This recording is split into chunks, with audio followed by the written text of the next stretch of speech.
এই মেকআপ লুকটা কি তোমার ভালো লেগেছিল? যদি ভালো লেগে থাকে তবে চলো এই মেকআপ লুকটা আমি কিভাবে করেছি সেটার স্টেপ বাই স্টেপ দেখতে থাকো। প্রথমেই যে জিনিসগুলো না লাগালেই নয় সেটা হলো একটা ভালো ময়শ্চারাইজার। আর আমি গরমকাল যেহেতু এটা, সেই কারণে একটা জেল বেস ময়শ্চারাইজার লাগিয়ে নিয়েছি পন্ডসের। তারপর আমি লাগিয়ে নিচ্ছি একটা প্রাইমার।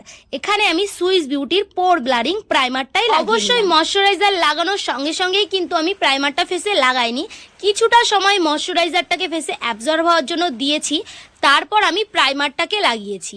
আর প্রাইমার কিন্তু অবশ্যই মেকআপের আগে তোমরা লাগিও, যাতে মেকআপটা লং লাস্টিং করে এবং মেকআপটার জন্য ফেসে যে ক্ষতিটা হয় সেটাও না। ফাউন্ডেশনের বোতলটা আমি খুলে ফাউন্ডেশনটা বের করলাম, কারণ আমার এই বোতলটা থেকে ফাউন্ডেশন শেষ হয়ে গেছে।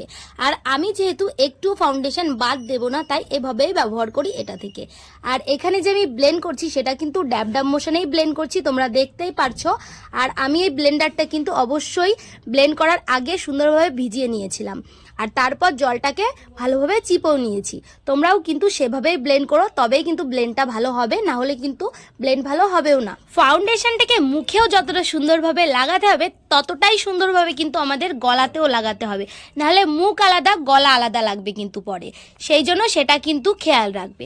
এরপর আমি লাগিয়ে নিচ্ছি কনসিলার। কনসিলারটাকে আমি যেই জায়গাগুলোকে হাইলাইট করতে হয় সেই জায়গাগুলোতে হাইলাইট করে নিলাম। অ্যাজ আ হাইলাইটিং কনসিলার হিসেবে আমি এখানে ইউজ করলাম ফরএভার 52 এর কনসিলারটা। আর দেখতেই পারছো আমি সেই সেম বিউটি ব্লেন্ডারের সাহায্যে কনসিলারটাকেও সুন্দরভাবে ব্লেন্ড করে নিচ্ছি। এরপর লাগিয়ে নিচ্ছি আমি ইনসাইড কসমেটিক্সের একটা ক্রিম ব্লাশার, যেটার দাম মাত্র 90 টাকা, কিন্তু কাজটা বেশ ভালো।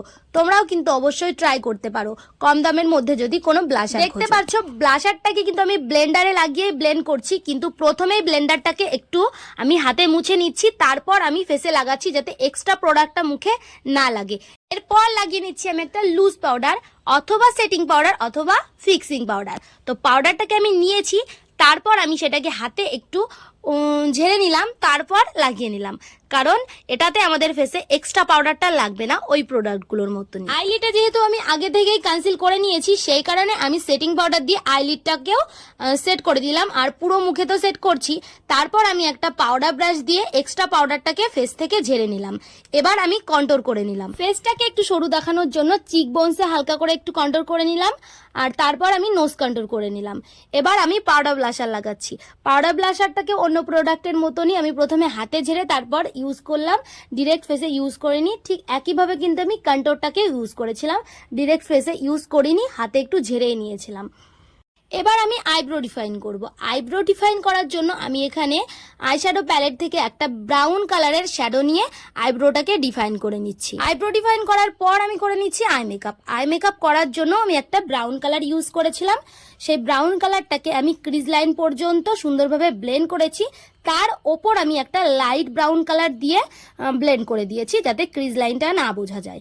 এরপর আমি চোখের নিচে মানে লোয়ার ওয়াটার লাইনের নিচেও সেম দুটো কালারকেই সেম ভাবে ব্যবহার করেছি এবং একটা হোয়াইট কাজল পরে নিয়েছিলাম। তারপর আমি হালকা একটা শিমার দিয়ে আইলিডে ব্লেন্ড করে দিয়েছি।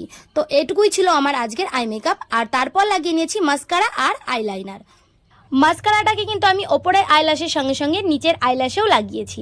এরপর আমি একটা লিপস্টিক পরে আমার পার্সোনালি মনে হয় ব্ল্যাক ড্রেসের সঙ্গে একটু ডার্ক কালার লিপস্টিকটা পরলেই বেশি ভালো লাগে, নিউড কালার লিপস্টিক না পরে। অবশ্য নিউড কালার লিপস্টিক আমি পছন্দ বেশি করি, তা আমি ডার্ক কালার লিপস্টিকটাই পরি ব্ল্যাক ড্রেসের সঙ্গে। এবার মার্সের একটা ছোট্ট হাইলাইটার প্যালেট থেকে হাইলাইটার নিয়েছি আমি গোল্ডেন শেড, এবং সেটাকে আমি প্রথমে চিক্সে লাগালাম, আর বাদ বাকি যে জায়গাগুলোতে হাইলাইটিং করার জায়গা সব জায়গাতে আমি লাগিয়ে নিলাম। তোমরা যারা মার্সের এই হাইলাইটারটা ব্যবহার করো তোমরা তো জানোই এই হাইলাইটারটা কম দাম, কিন্তু কতটা ভালো। আমি তো ভাবতেই পারিনি এত কম দামের মধ্যে এত সুন্দর একটা হাইলাইটার আমি পাবো।